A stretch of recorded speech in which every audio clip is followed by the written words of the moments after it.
Self-improvement is not a word that one could take too seriously for a hobby such as gaming. But do you sometimes feel like you need to be good at a game? Maybe it is self-fulfillment, maybe peer validation, maybe even the simple and addictive feeling of getting tangible results where you can see yourself getting better and better. I know those feelings all too well, and yet I've never felt like I've been one of the greats. But that, I told myself, was about to change. April 30th, 2025. Arch-tempered Rey Dau was going to make its appearance in Monster Hunter Wilds for the first time. And I, having done Rey Dau several times in the beta, was going to try speedrunning him without any mods. I quickly grabbed my weapon of choice, the insect glaive. And so, my training arc began. Alright, fine! You got me there! Guess I just suck at the game! Guess you're totally not full of shit! So anybody can put in the word to speedrunning Monster Hunter, right? But getting good results is a completely different story. There's a lot of things that you must know before you can start seeing some actual good runs, and a lot of them are not even slightly hinted at anywhere in the game. To get started, we can follow the wise words of the one and only Sun Tzu. Know thyself, know thine enemy. Let's start by talking about our weapon. As I said before, I was going to attempt this by using the insect glaive. Glaive is one of the few weapons that requires you to build some resources before you can actually start dealing good damage. In this case, you want to get the red, white, and orange extract. What's different about glaive, however, is that the way your resources affect your damage is by completely changing the moveset of the weapon.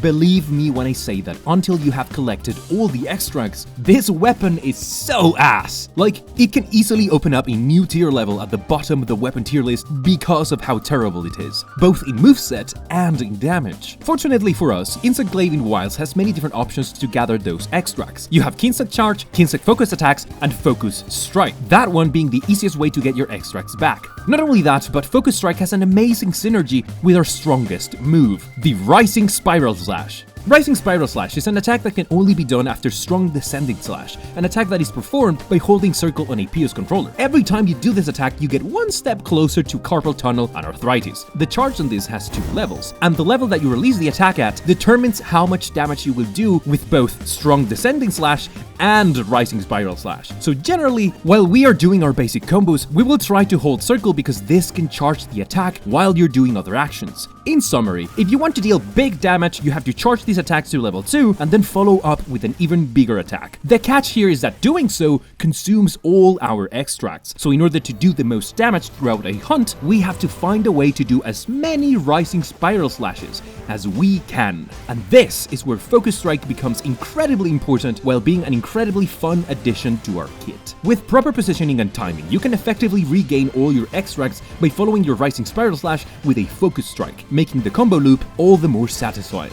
Now, a lot of people don't really like how they changed Glaive to be centered around this move, and to them I say, I am sorry for your bad taste. An aspect of Glaive that is often quite overlooked is the fact that this weapon really needs some good vertical hitboxes. Like, if you try hunting Mizutsune with Glaive, you'll have to face the reality that a good portion of your best move is not going to connect. However, I have a very silly video that perfectly showcases what happens when monsters have good vertical hitboxes. So basically, vertical hitboxes make my Hiravami vertical. Oh, what's that? You like flying? Get the fuck down here, bitch! Now, this is important because some monsters are not tall enough to be a good matchup for our weapon. However, there are some monsters that have particular moves or animations that make them bigger than they are. And if there's one animation that always makes monsters stand a bit taller or get a bit bigger, is when they roar, giving us a perfect opportunity to use our best move. Knowing when to punish certain moves can lead you to getting more out of Rising Spiral Slash than doing it willy-nilly. In the case of Rey Dau, we want to position ourselves so the attack can effectively reach both the head and one of the wings, making this a decent matchup for our weapon. Lastly, it is important to know that while while using focus mode, the Kinsek attacks alongside you, but this also has the potential to stun monsters if you're using a blunt damage type Kinsect. Great! Now that we have a general understanding of our weapon of choice, we can move on to studying our target. Fortunately, Rey Dau is a very straightforward fight. He's weak to ice, so we'll be using an ice arching weapon. He can be toppled if you part break or focus strike the legs, and he'll also be toppled if you break the wings. On top of that, AT Rey Dau also has the tempered wounds mechanic, and as we know, breaking tempered wounds is another guaranteed topple. Using flash pods is quite recommended, as you can intercept Rey Dau's flight patterns quite easily. While usually you can have used this mechanic, the AT version becomes resistant to flash pods after the third use, meaning that you really have to make them count. If you want to know more about Rey Dau's weaknesses, I actually have a whole video explaining them, but for now, we can work with what I have said so far. So there we have it, let's go fight this damn railgun lizard. God damn it! You reptilian sapdos, you! Know thyself. Know thine enemy. If only it were that simple. When you are trying to improve in pretty much any discipline, there comes a point where you can start feeling like you've reached a plateau.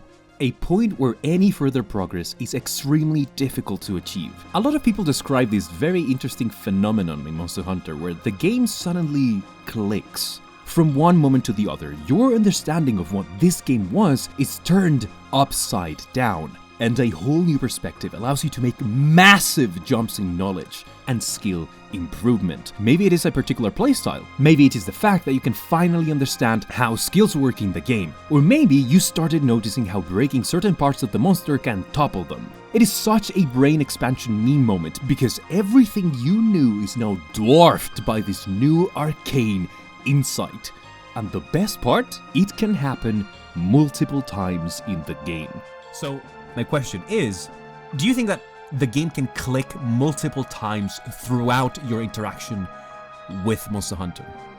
And no doubt in my mind. Yeah. Okay. Yeah. And if so, how or why? As someone who has around 360 hours in Monster Hunter Wilds, 330 hours on Sunbreak, and 2,300 hours on Iceborne, I can confidently say that I have learned some things. I have experienced the feeling of how the game clicks, and you get exponentially better at the game.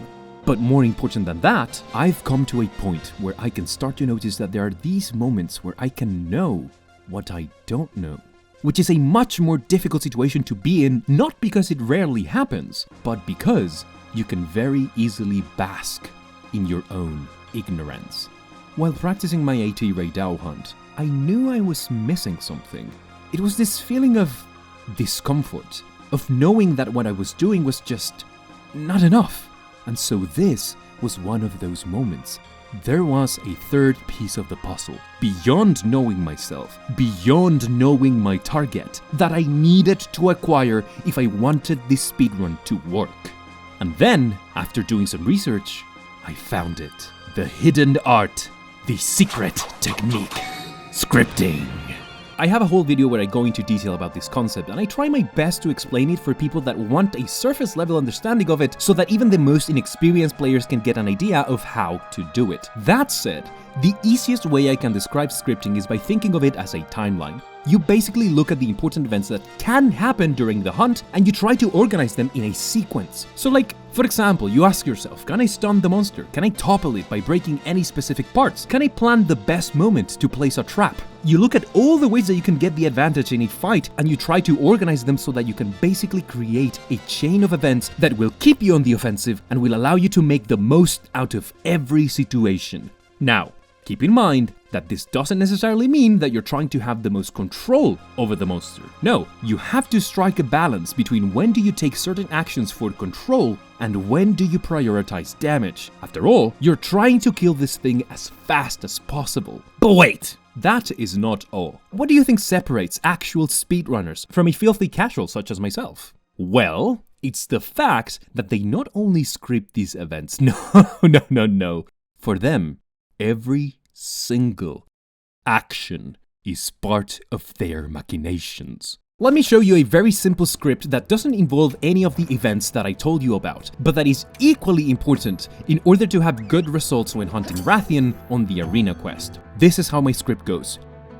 The moment I get control of my character, I mount the secret. I eat a max potion, but it has to be right as I'm about to jump from the bridge, because that way I can do the eating animation while on the air, instead of having the secret go slower by eating while on the ground. I do this because I don't play perfectly. I have to allow myself 1 or 2 mistakes without healing later. I jump from my mount while equipping my mantle in the air. I do an ambush attack, roll forwards, finish charging my first set of files, and then I load them. Now I position myself and prepare to perfect block Rathian's Roar, which will allow me to activate Savage Axe. It is at this point that we are ready to go to war.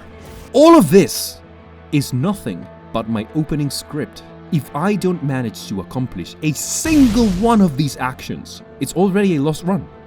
This is the bare minimum that I need to achieve in this fight if I even want to have a shot at getting a good enough speedrun.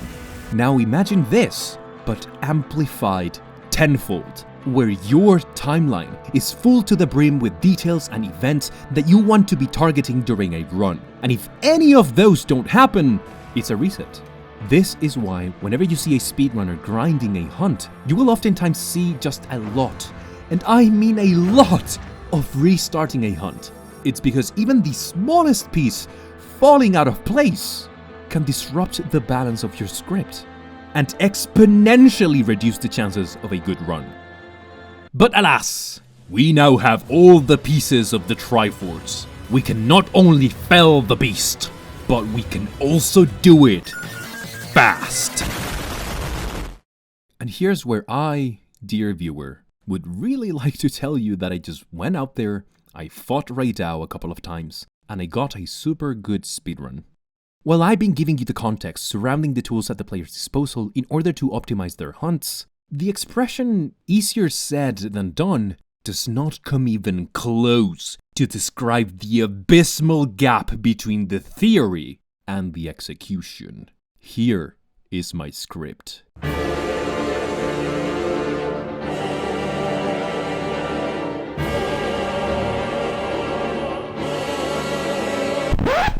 Okay, so initially I was going to make a segment where I went over every single event of the script, but I figured that would be terrible exposition and it would simply make the video longer than it needs to be. Instead, I invite you to read the timeline and see if you can more or less understand what I'm trying to do, but I will clarify a couple of concepts that I made up for my own.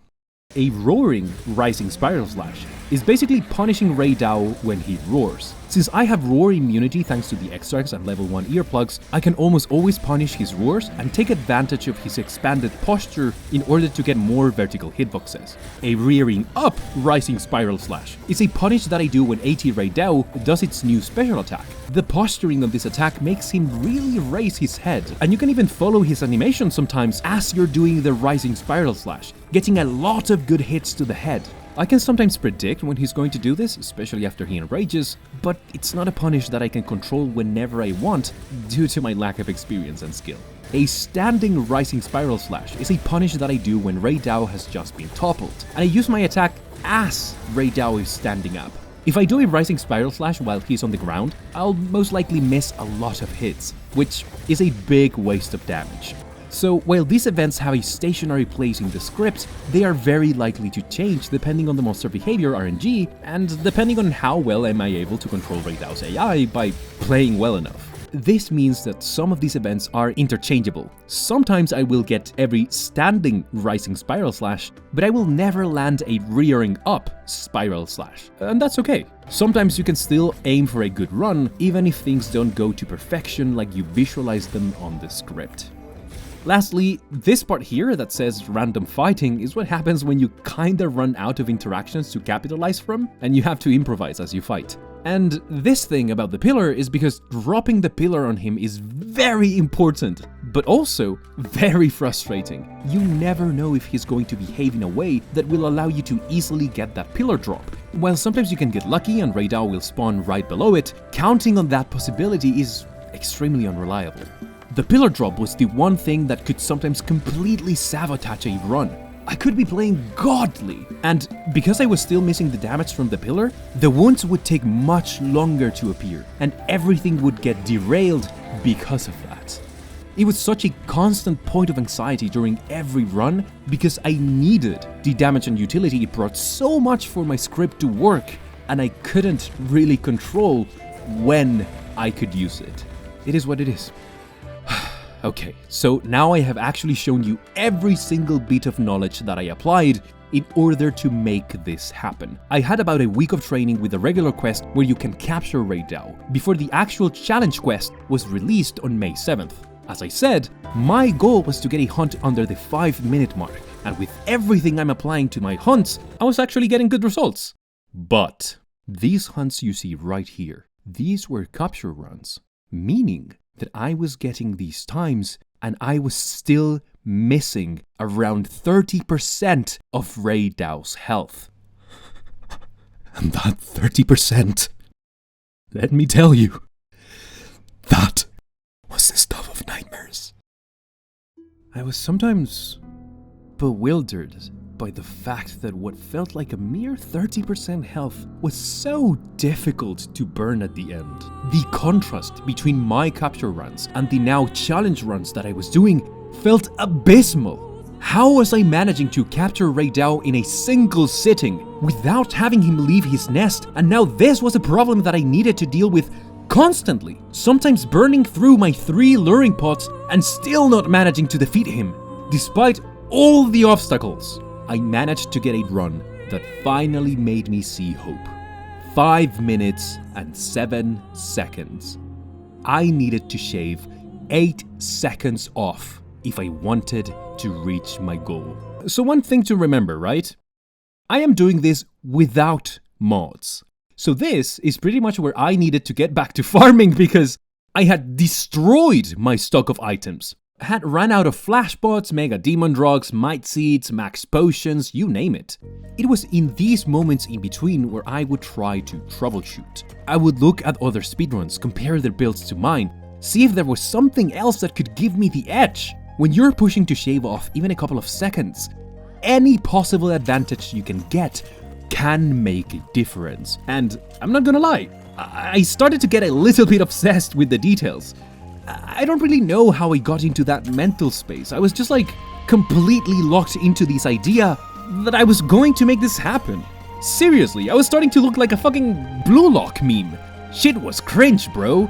I was grinding my ass off. Every day I would hunt Rey Dau as much as my time would allow it because the challenge quest was eventually going to be removed in May 20th. I was really feeling the pressure of time even though Rey Dau was probably going to come back at some point. It didn't matter. I wanted this to happen right now. I didn't want to risk the possibility of nerfs coming to the monster later on or any other changes like that lowering the challenge in any way. I needed to do it now. Why? I didn't even have a good enough reason. Anyway, after getting more materials, doing some more research, I made a breakthrough. What if instead of praying for RNG to favor me, I could force the hand of fate? Trying to get the pillar to drop on Rey Dau was a major problem I was having, because sometimes he would straight up not even get close to the damned thing. I couldn't really gamble on the fact that he was going to cooperate while I just sit there below the pillar waiting for him to get close. In fact, that usually makes you waste a bunch of time. But what if I use a luring pod at the beginning of the fight so that I don't have to rely on the spawn RNG of the quest and the damage of the pillar will ensure that I always have agitator from the start of the fight, meaning that I can use corrupted mantle with it as well. And after some experimentation, it's actually incredibly consistent. I will call this the luring opening. Also, what if I tried a new way to punish one of his attacks? The double wing cut followed by a charged lightning. What if I used strong descending slash every time he lands after one of these, and then use rising spiral slash while he's shooting the lightning? That allows me to get the weak spot and recover my extracts right after. This looks like a great opportunity to use my pitfall trap since Rey Dau is recovering from the focus strike, and this would also make using the trap more consistent too. On top of that, if I time my rising spiral slash correctly, I can get so much damage from the jumping animation that Rey Dau does to get out of the trap. Let's call this new punish Pitfall Trap Setup. Yes! This can work! I can remove so much mental stress by applying these two strategies, and I can focus more on fighting Rey Dau from start to end. This will be my new script! So now, are you ready? Join me, dear viewer, as we embark in a journey to fell the Sultan of the Sands, the indigo glistening in the clouds. Crystal Guillotine cuts the air with thunderclap and flash. Arc tempered Rey Dau. We will use every secret technique, every martial form honed by the guild and perfected by the most elite hunters. We will meet the foul beast in aerial combat and bring it down to our knees. Ours is the spear of Longinus. Ours is the keen eye of the primal predators. Ours is the ever-burning, indomitable human spirit!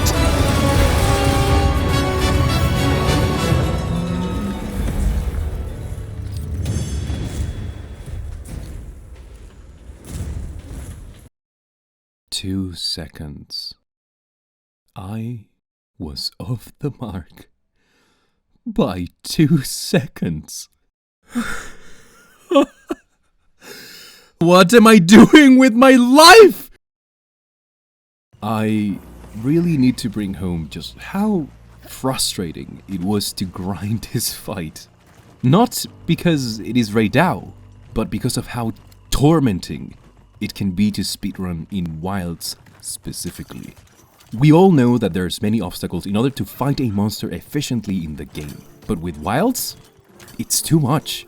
It's common knowledge that the monster's AI can be incredibly unruly sometimes. Throughout the franchise, this is an aspect that has always had the potential to make or break a run. However, Monster Hunter Wilds is adding layers upon layers of RNG. Let's suppose that you want a 5-star tempered Rey Dau as your goal for a speedrun. Not only you have to sit on your ass waiting for Rey Dau to appear on the map, you also have to pray that he actually has a good spawn, since he can appear in like 5 different places. And even then, let's suppose that I get the best spawn possible, which is here, where you can drop like 3 pillars on top of Rey Dau.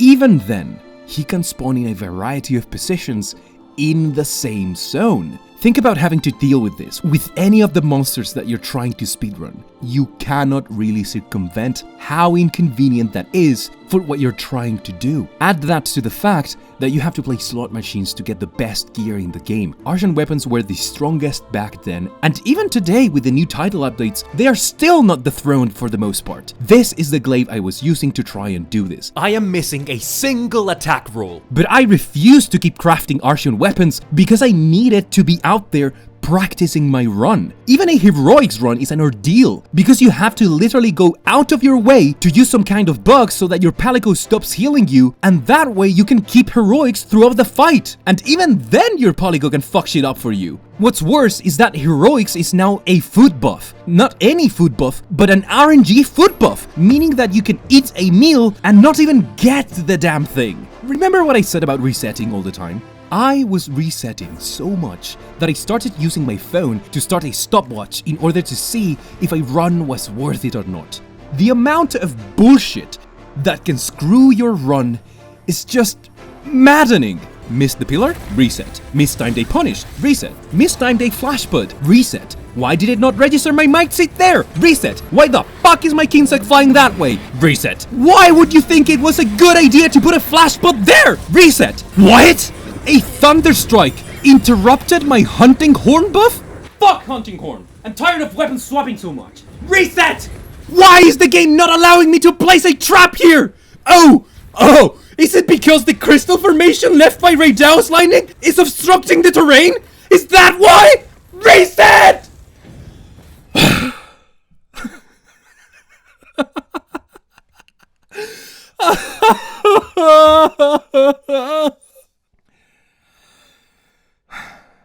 If you're still watching, I truly appreciate it. While farming for more materials to restock on items, I don't know why or how, but I stumbled on a post made by speedrunner Juzzy. What? The patterns of tempered wounds are limited by the character save? This is a document made by speedrunner Boosted, and here he explains that Rey Dau can have many different combinations of tempered wounds placement.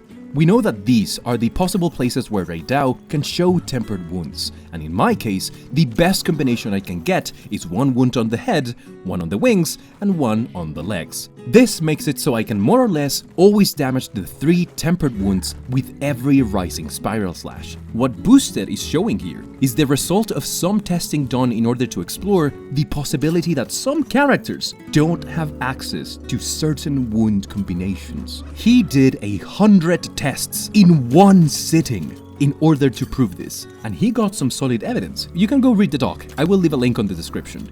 For some reason, not only there's RNG in the way that tempered wounds appear on the monster every time you start the quest, but on top of that, there is a possibility that your save cannot generate the wounds that would favor your matchup. And why stop there? You know how optimization has been a huge topic of contention for Wilds? Well, did you know that at higher FPS, the game fails to register multi-hit animations in moves like Rend from Greatsword or even bowgun shots? And to fix it, you need to use frame generation, which I don't have access to.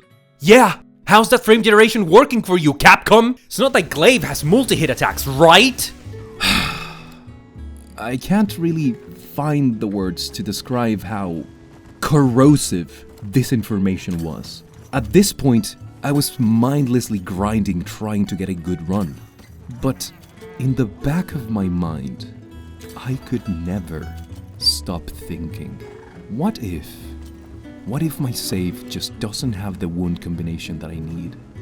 I mean, sure, the chance maybe is really low, but when I go into a run and see that the monster has a tempered wound on the tail for the 7th time in a row, you cannot help but think that this might be a real possibility. The simple idea that despite all my efforts, there was something outside of my control that was keeping me just out of reach of my goal. It's unfair, I thought. How can this be so unfair? I think I was starting to relate to the frustration that the speedrunner community has with Wilds. It is no wonder why they use so many mods in order to circumvent the many inconveniences that stack against their favor. It's really unfortunate too, because the use of mods can easily be dismissed as straight up cheating. And it doesn't help that it is something that is actually a big problem in the game. Even before Wilds, I know that at times, some of them can come across as insufferable. It's not unusual to see competitive people being a bit over the top. But after having practiced this fight, even back in the beta, I have found a new level of respect for what they do. It's very likely that the effort that I put into this is not even a fraction of how much they spent reiterating a fight. They spent countless hours trying to figure out the best way to fight these monsters in a franchise that shows zero interest for what they do. They upload their runs, and in many cases, their builds. They share so much useful information for the people that want to get better at the game. If that is not a demonstration of passion, I don't know what is. Self-improvement is not a word that one could take too seriously for a hobby such as gaming, but I really took it seriously. And yet, I think I just didn't have it in me. I had to find a way to accept the fact and move on. I had been weighed, I had been measured, and in the end, I had been found wanting.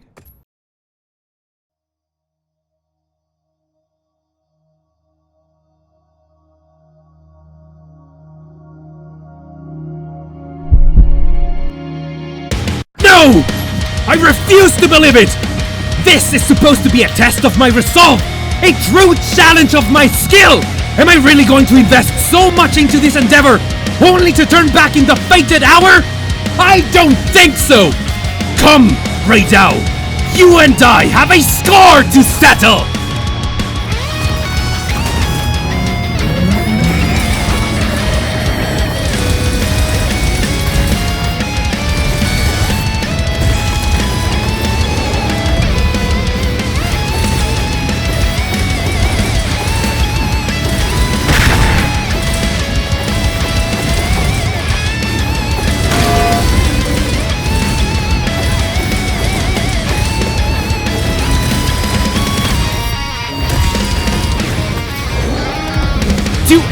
Everyone out there, heed these words. Talent is something you make bloom. Instinct is something you polish. I will see this through!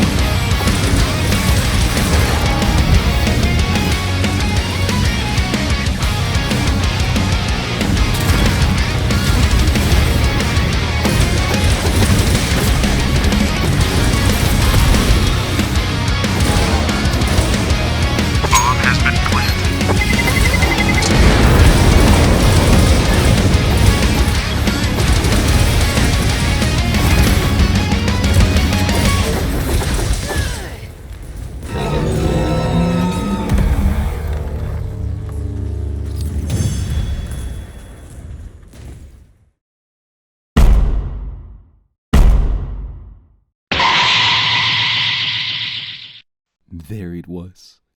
A whole 11 seconds beyond my goal. It was beautiful.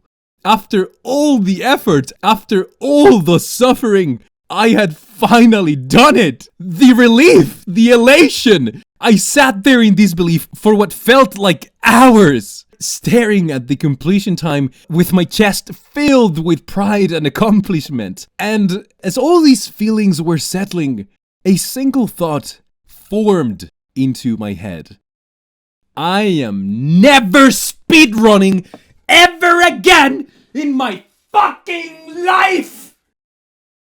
Hey! If you're still here, thank you so much for joining me in this journey. It really means a lot because, god damn, I put so much effort into this one. Before I finish the video, there's a couple of things that I would like to share about this experience. The first one being that for all of those people that like saying that the game is easy and that there's no challenge, I cannot recommend you enough to try your hand at speedrunning. It doesn't have to be with Arc Tempereds or even the 5-star monsters. In fact, the arena quests are incredibly good to practice this, since you can reset them from inside the quest. The thing is that you can choose whatever monster you like in any difficulty. Nothing will create this heart-racing feeling, this pressure like speedrunning does. And you don't have to aim for world records or anything of the sort. Even trying to go from a 15-minute hunt all the way down to 12 minutes can really feel like climbing an incredibly steep mountain with how much it pushes you to improve and to reinvent yourself. Anybody can speedrun at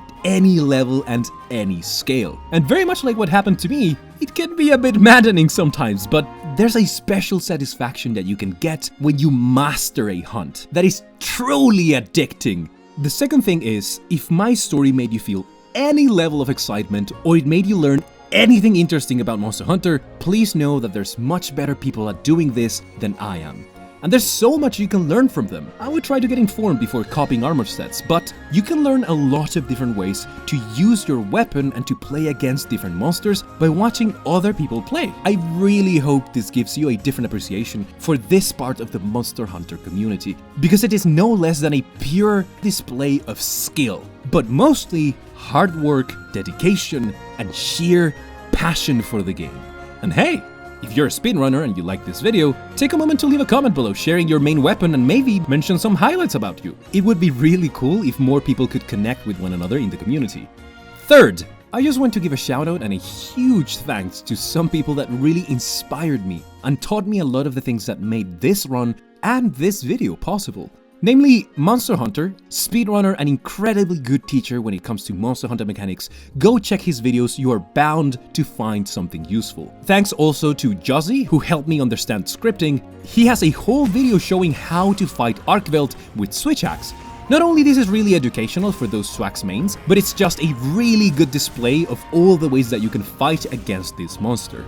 Last but not least, even though they probably don't know it yet, a huge thanks to Serasium. Their Insect Glaive gameplay is just out of control. I learned so much hidden tech from Insect Glaive by watching their videos, and there's even a 4 minutes 55 seconds 80 Rey Dau speedrun in their channel. If you don't think that shit is insane, just wait until you find out that it is a restricted rules run, which means no palico, no items, no environmental traps, nothing. Just the hunter versus the monster. Please go watch it. It really is mind-boggling levels of gameplay.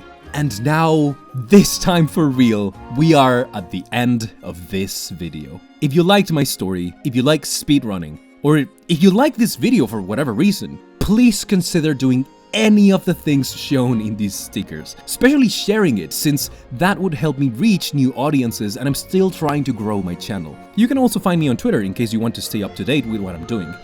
My name is Sun, and self-improvement is not a word that one could take too seriously for a hobby such as gaming. But I took it seriously. And for the first time in my Monster Hunter journey, I still didn't feel like one of the greats. But at least, I felt damn close. And I'm pretty happy about that. See you guys on the next video.